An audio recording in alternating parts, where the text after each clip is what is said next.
All right, everyone. We'll start with the last talk for today. We have Anand here, who's giving a talk on DuckDB is the new Pandas. Can we have a round of applause for Anand?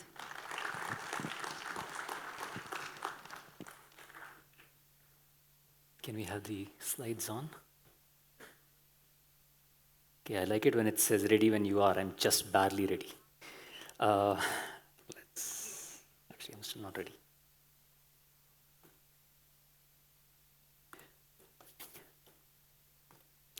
DuckDB is something that I discovered in earnest a couple of years ago. And for the last 2 years, it's been something that's entirely replaced my Pandas workflow. Pandas is what I have been using for the last 12 years for any kind of data analysis, and now it's all DuckDB. I'm going to walk you through some examples of why it's useful, how to use it. You can find the slides at sanand0.github.io under the talks repository.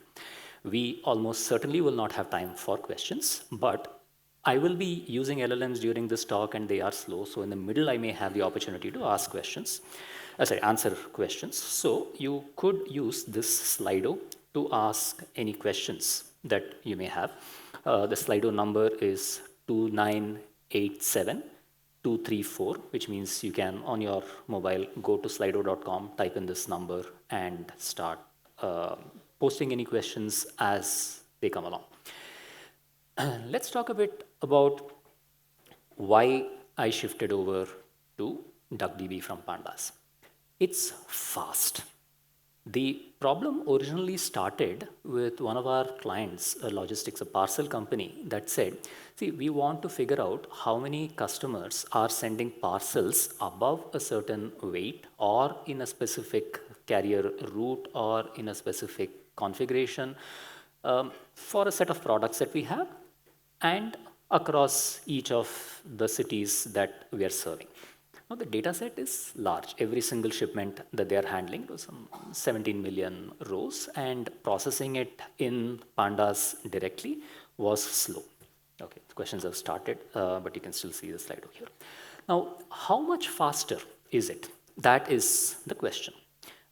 Quick answer, yes, it can work on Iceberg, by the way, the question. Let's talk about how much faster it is, but first I'll show you the visual that we needed to create. So it was a story that begins with, if on the x-axis you have the weight and on the y-axis you have the cost, here are how the buckets work. And as the weight increases, the cost does not increase linearly, the cost increases sublinearly, therefore you need to consolidate. And this is true even if you filter by mode of transport equals air. This is true if you filter by mode of transport equals road.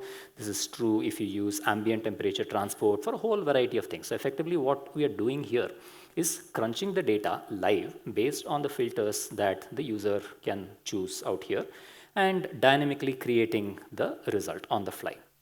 How fast would it be to do in Python? So I've created random dummy data, but the number of rows is approximately the same. Let's run this by triggering IPython and reading the CSV file, which is a parcels.csv, grouping by city and product, and finding out the number of unique customers.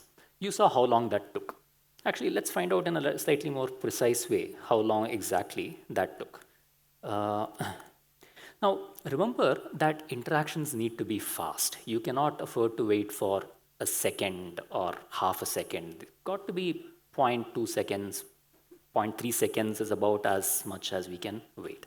And we did not have any means to pre-compute and cache these queries because the user could pick any kind of filter.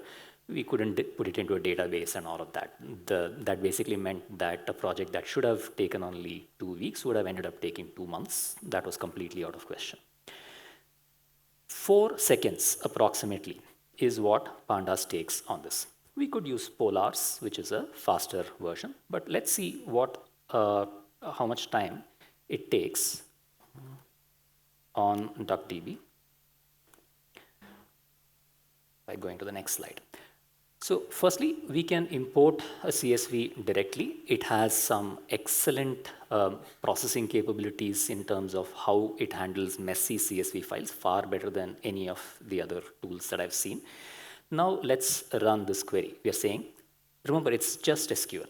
Select city and product and the count of distinct customers from the parcels table that we just loaded. Group it by city and product. That's the result. How long did it take? Let's turn the timer on and run this query again. This took 0.2 seconds. 0.2 seconds, 4 seconds, about 20 times faster. I've run this a few times, and that's the order of magnitude of improvement that we get. Last time I ran it, it was about 25 times faster, and 4 seconds is absolutely not acceptable. This is consistently true. Firstly, it uses all of the cores that you allow it to use, and it even otherwise has some pretty good optimizations. But the second reason that I use it, and I love this feature even more, is that it can query remote files. For example, if I want to find out what are the trending repositories in Python on GitHub, here's what I'm going to do. It has a whole variety of extensions. I'm going to install the HTTPFS extension. What that allows me to do is treat URLs as files. I can just load directly from them. I'm going to turn the timer off. Then, in this particular case, I'm going to add my GitHub token. Why? Because I've been running this for some time now. GitHub says, "Arey, you've been querying me too much, so stop." Now, this query reads a JSON directly from a GitHub API where we are searching for repositories with the word Python in them, sorting by stars, descending, and then the returned JSON, we are flattening it. That's what the unnest operator does recursively, picking the first 5. That gives me this list of repositories. Let's run it again because I couldn't see the name, and maybe if I zoom out a little bit, the next time the name will become visible. And yes, System Design Primer is the top starred Python repository. Awesome Python is next, then a bunch of other items. Which means that I don't need to muck around with reading HTTP libraries, all of that. URLs are like files. Now, this actually can become even more powerful when we start dealing with Parquet files. Dattam Labs released a data set that has about 16 million high court judgments starting all the way from 1950 till fairly recently. And it's a massive, like 1 terabyte S3 bucket. What we are going to do is right now process that data set. Now, I'm not going to download 1 terabyte. That's going to take too long, and I don't need to, and that's part of the beauty of this. What I can do is create a view called judgments from this S3 bucket. I've already created this view, so this did not do anything, and even otherwise it would have been instantaneous. Now I can start querying. For example, I can say from judgments, select star limit 3. Give me 3 rows from the judgments table. And it's showing a few things. This is not very clear, so I'm going to change the mode to a line mode and say, give me 1 row so that I can get a feel for the kind of data that there is. So court code 19 tilde 16, there is a title, Krishna Chand Malik versus Srimati Panna Sundari Malik. At the High Court of Calcutta, where the judge name is unknown. This is the link to the PDF. This is in 1947, the case was registered. In 1950, we had a decision, and the disposal nature is disposed. Fascinating. So we have cases all the way from 1947. How many cases do we have per year? Let's take a look. Now, here's the thing. I spent years learning Pandas. I don't want to sit and spend years learning DuckDB. This is the time of LLMs. So let us ask, how do I find the distribution of, and I see that the date of registration is, it's a string. I know that because I checked it out before the talk, and ends with the year. So distribution of the last 4 digits of date of registration in the judgments table. I want the values and counts. That much, I guess it should understand, but still. Now it's saying blah blah blah. Select right of this and so on. Now, right of string comma 4 is an SQL function. DuckDB has a huge portfolio of functions, but if it's a standard SQL function, it already has it. So I'm going to just run this. Remember that it is querying a data set remotely, but it's already finished 32% of a 1 terabyte data set. 42%. Let's see. Oh, okay, that was a little quicker than I expected. So mode doc and run it again. We have 2022, lots of cases, 2023. This isn't how I want it ordered. I want it ordered by the last 4 digits themselves to get a feel for the data set. So we have, okay, cases starting from 280, 1280, 2080. Obviously, these must have been the case written as something 20, and it should have been 2020, but when they processed the PDF, it came out as this. So, okay, fine. We are not looking at anything before 1900. I don't believe 1900. So I'm sure it would have started at a more reasonable date. Let's format this as Markdown and see what the actual date distribution is. I suspect it will not, most of it will be concentrated starting from around 1947. Meantime, any questions? Yes. Okay, can DuckDB replace Pandas in ETL pipelines? Yes. Is DuckDB faster than Polars? Yes. Does DuckDB scale? I think I already answered that.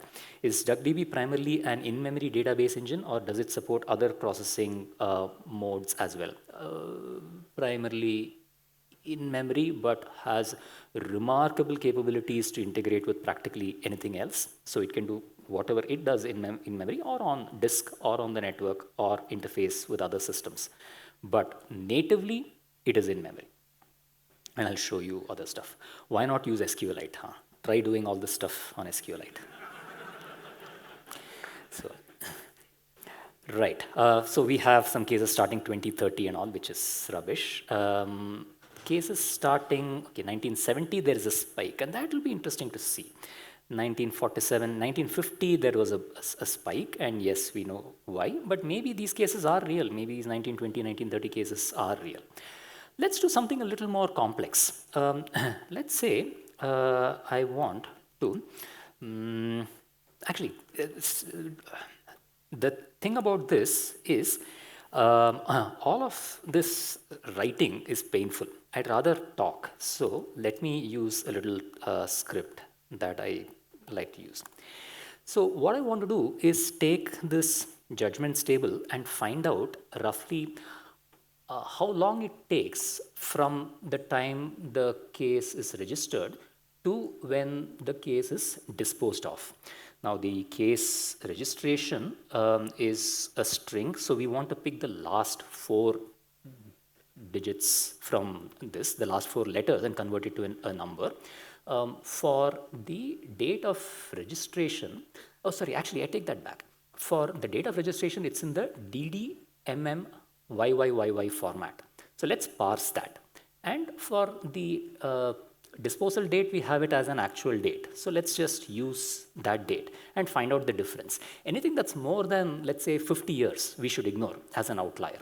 Now, give me a SQL query that will be able to find out, on average, which bench has the highest and lowest disposal times. In fact, give me all the benches and tell me the average disposal times for these. That should be sending it to an LLM. There's no way I would have been able to type this. Actually, I wouldn't have even known what to say. Let's see, even this is an experiment. LLMs are notoriously slow and inaccurate, so I wouldn't be surprised if the query fails. But if the query fails, I have no idea how to fix it. I don't know DuckDB anywhere near well enough. In the meantime, we shall take some more questions. Did I try FireDux? No, I have not tried FireDux. I will open FireDux and see what it is and learn from it. But thank you, whoever it was who. FireDux.pandas. Oh, I see. Okay. FireDux combines, okay, speeds up pandas. I will try this out. Thank you. And how does this work? Okay. This is the latest question. Trying to get a, okay. I should probably mark the questions that I've answered. So this is answered, faster than polars, does it scale, why not? Yeah, we've answered that. With DuckDB, what is the future of Pandas? Pandas is progressing a little slowly, so I imagine that it will be used, maintained, still continue, and there are close alternatives like polars that are becoming faster. So I don't see any need to shift away from Pandas if you have legacy code, but for new code, you may want to consider DuckDB. What's DuckDB doing different from other databases which can also do external tables on Parquet and S3? I don't know any other databases that can do that. Please do share on blog posts, and that will be helpful, Lankesh. Will DuckDB not block RAM memory? The usage of RAM is shockingly low. I would say, for all practical purposes, no, it doesn't. In the meantime, it's created something, and I'm going to just literally take it as it is, paste it here to be sure that I'm not, okay, and then run this. Let's see. Now, remember that it's got to go to the server and then get the result and come back. That's going to take some time. Can we replace DuckDB with PySpark? You probably want to replace PySpark with DuckDB. And yes, you can do that. Can you do the former? Probably not.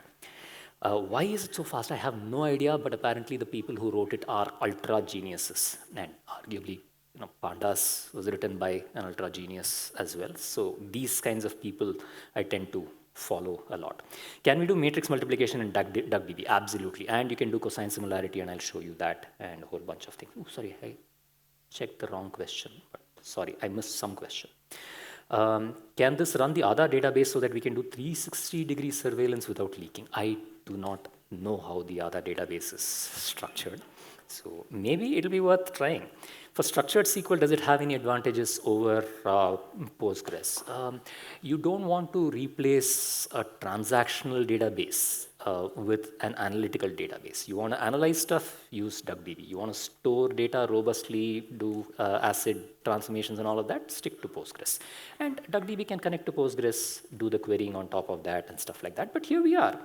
It turns out that the AP High Court has had delays of, I'm assuming this is in days, on average 1645 days, really slow. Jammu High Court is almost as slow. TAP HC, any idea what this is, TAP HC?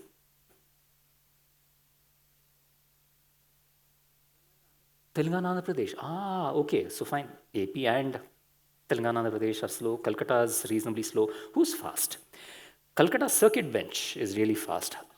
ArcGHCC, sorry? Agartala, is it? Okay. And Azamgarh, I guess. MP High Court in Indore is really fast. So yeah, now here's the thing. This is fairly complex query sitting on a 1 terabyte database externally, and we got it while we were answering other questions without even knowing how to query SQLite in the first place, DuckDB in the first place. Extensions are another really, extensible functions are another really powerful thing. It has a huge library of functions. By and large, most of the functions that you will find in Pandas and most of the packages that you will import from Pandas are available. It has lists, it has maps, you can do globs, you can handle images, you can even create lambda functions on the fly, very similar to how Pandas works. You can run regular expressions.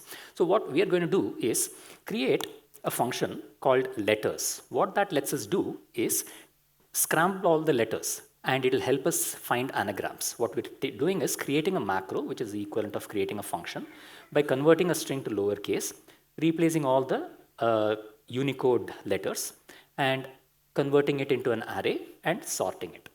Let's take this function. I have no idea how this function came about. I saw this in the DuckDB blog, so I just copied it and pasted it here. And it says, okay, the function already exists. I was trying out all of this just a while before the talk. Now, what I'm going to do is take the 2024 election data set. This has the votes So actually, let me show you what this looks like.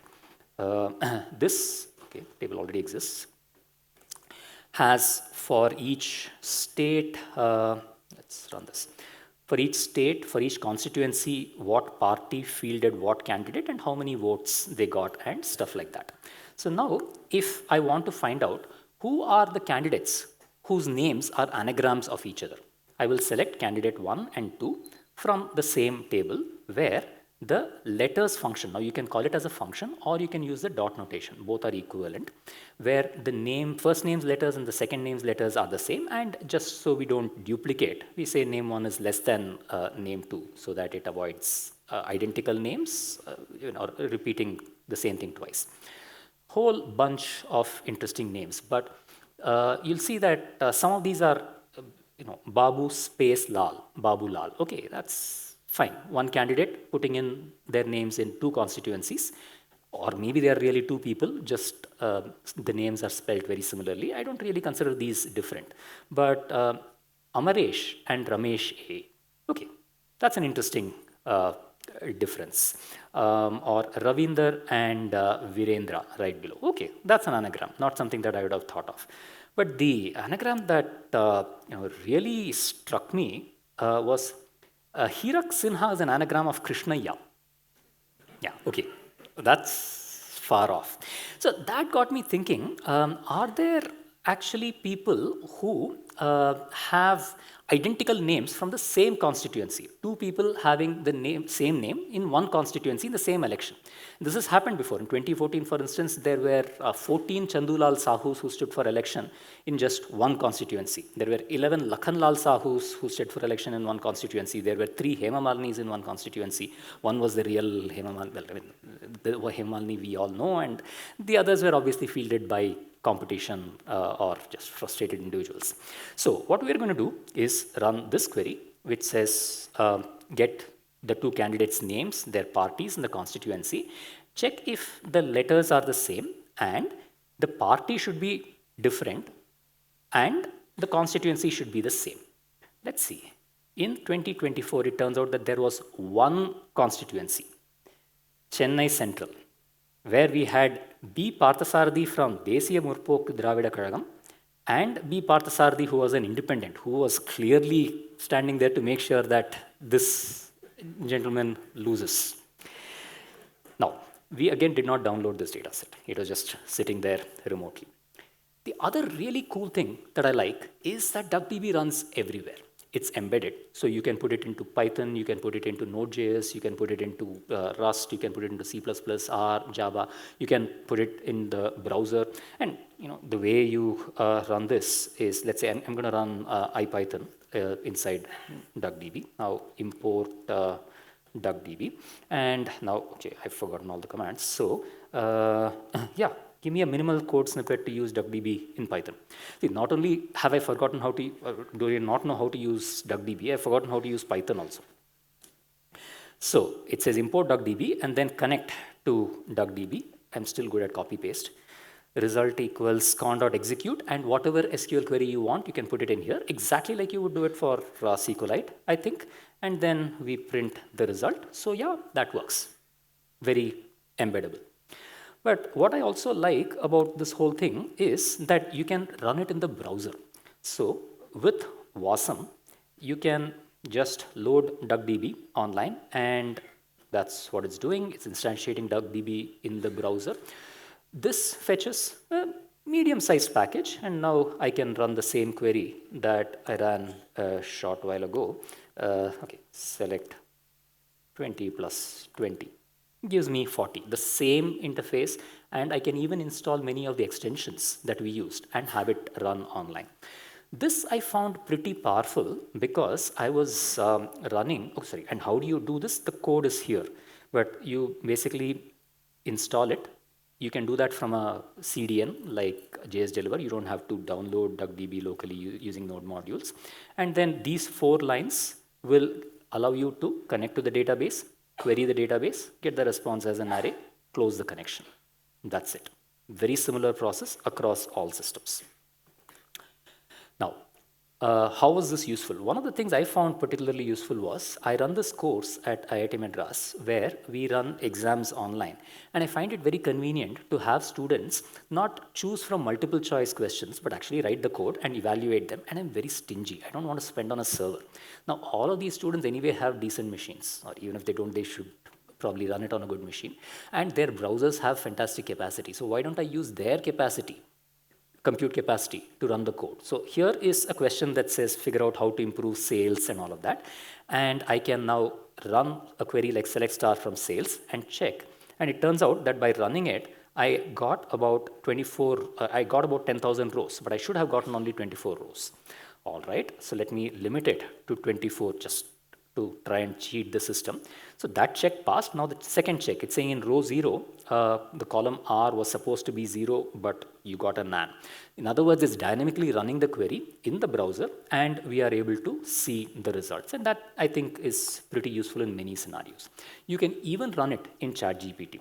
I'm going to do that by, so you can upload a wheel file. ChatGPT cannot access the network in its code interpreter, but I just downloaded the wheel file from PyPy, uploaded it here, and I'm going to say, install this wheel file. It's for DuckDB. Then I want you to write a reasonably simple Python program that uses DuckDB and tests if DuckDB is working fine. Let it run. What this will do is start the code interpreter and run the DuckDB interface, and well, we'll see that in a few seconds. Now, the stuff that I'm not going to talk about, which is actually ultra cool and you should check the slide deck, are you can do geospatial joins. I could have told you stuff like, for instance, how to read from a shapefile or a GeoJSON file and see which parliamentary constituencies have which districts, how much is the overlap, which of these have larger areas, stuff like that. It supports vector search. You can do a cosine similarity and more. It has a hybrid search engine, but even more powerfully, you can call Python functions from DuckDB and vice versa when embedding it in Python.